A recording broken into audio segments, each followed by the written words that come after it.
Israeli सेना Lebanon के भीतर जितना ज्यादा आक्रामक तरीके से घुसने की कोशिश कर रही है, हिजबुल्लाह उतना ही खूंखार तरीके से इजराइल के भीतर बड़े बड़े हमले कर रहा है।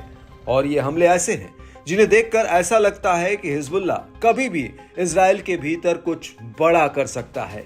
और अब हिजबुल्लाह ने इजराइल के उस ठिकाने पर हमला किया है जिसे देखकर ऐसा लगता है कि मानो हिजबुल्लाह ने इजराइल की दुखती नब्ज पर हाथ रख दिया हो।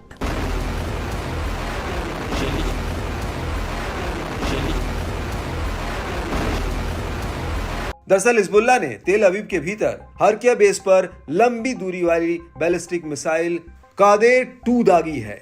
हिजबुल्लाह का दावा है कि यह सैन्य अड्डा इजरायली सेना के रक्षा मंत्रालय का हेडक्वार्टर है और इस बेस में इजरायली सेना के general staff, war management room और एयरफोर्स सैन्य नियंत्रण एवं पर्यवेक्षण प्राधिकरण का मुख्यालय है। हिजबुल्लाह का दावा है कि इस सैन्य अड्डे की दूरी लेबनान बॉर्डर से करीब 120 किलोमीटर है।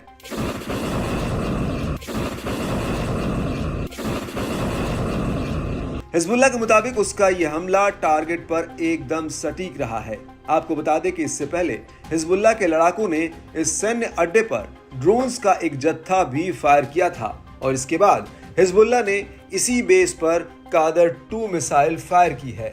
हिजबुल्लाह का यह भी दावा है कि उसने इसी दौरान आईडीएफ के एमोस बेस पर हमला किया, जो उत्तरी इजराइल में सैन्य सामान की सप्लाई का गढ़ माना जाता है।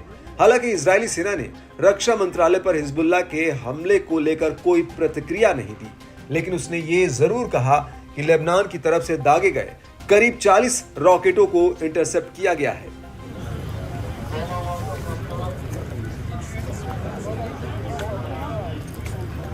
लेकिन इस सब के बीच हिजबुल्लाह ने फैट-6 मिसाइल का एक वीडियो रिलीज किया है। हिजबुल्लाह के मुताबिक उसने ये मिसाइल तेल अवीव के तेल नौफ बेस पर दागी थी, जहां पर इजराइल के कई F-15 लड़ाकू जेट्स के साथ कई ड्रोन तैनात हैं।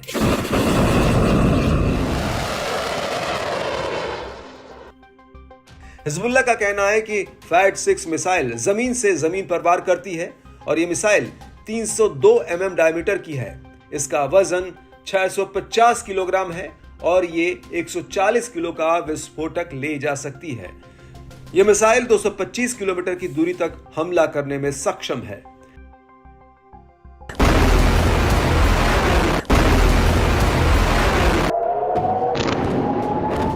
इस सब के बीच आपको यह भी बता दें कि हिजबुल्लाह का दावा है कि उसने इस हमले के अलावा तेल अवीव के बाहरी हिस्से के रमत हैशरू शहर पर भी हमला किया है। हिजबुल्लाह का कहना है कि उसने यहां पर IWI military weapons industries company को निशाना बनाया। हिजबुल्लाह के मुताबिक उसने इस कंपनी पर मिसाइलों का एक जत्था फायर किया, जो लेबनान बॉर्डर से महज 110 किलोमीटर की दूरी पर है।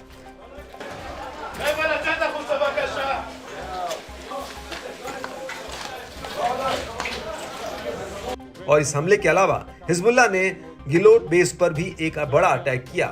गिलोट बेस को इजरायली सेना की इंटेलिजेंस यूनिट 8200 का हेडक्वार्टर माना जाता है और इस हमले के बाद हिजबुल्लाह ने अलग से अफूला शहर में एमोस बेस पर ड्रोन्स का एक जत्था फायर किया।